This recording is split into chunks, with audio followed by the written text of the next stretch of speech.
ඊයේ රාත්‍රියේ නාවුන ආරණ්‍ය සේනාසනේ මැදකන්දේ වැඩ ඉන්න ස්වාමින් වහන්සේලා 7 නමක් අපවත් වී වදාලා මේ ඔබට පේන ඒ ඩක්කුවේ ඒ ඇදලා ගන්න කම්බිය කැඩී යාමින් තමයි උන්වහන්සේලාට මේ අනතුර සිද්ධ වුනේ.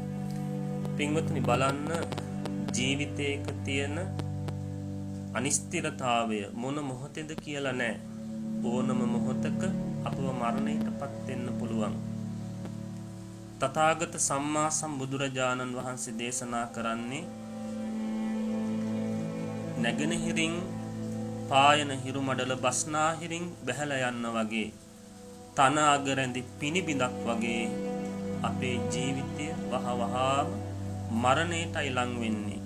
මරන්න යන ගව දෙනක් තබන පියවරක් පාසාම මරණයට කිට්ටු වෙනවා වගේ අපේ ජීවිතෙත් මරණයට කිට්ටු වෙනවා.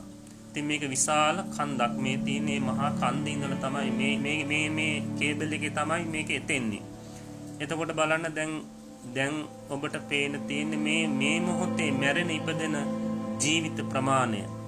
මේක සජීවීව පැය 24ම මේ විදිහට වැඩ. කොච්චර බලන්න මිනිස්සු කී දෙනෙක් මේ එක තප්පරයකට මැරෙනවද?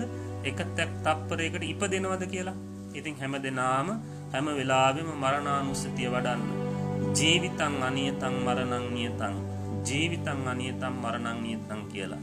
ඒ අපවත් වී වදාළ සීල ස්වාමින් වහන්සේලාට ඒ අමා මහ නිවර බොහෝ දුර නොවේවා කියලා අපි බොහෝම ගෞරවයෙන් මෛත්‍රියෙන් ප්‍රාර්ථනා කරනවා. අපිට වෙන කරන්න කිසි දෙයක් නැහැ. අප මේ ජීවිතය රැස්පත් කරගත්තා වූ සීල කුසල ධර්මයන්හි බලයෙන් උන්වහන්සේලා සුවසේම අමා මහ නිවනින් සැනසෙත්වා කියලා ප්‍රාර්ථනා කරනවා.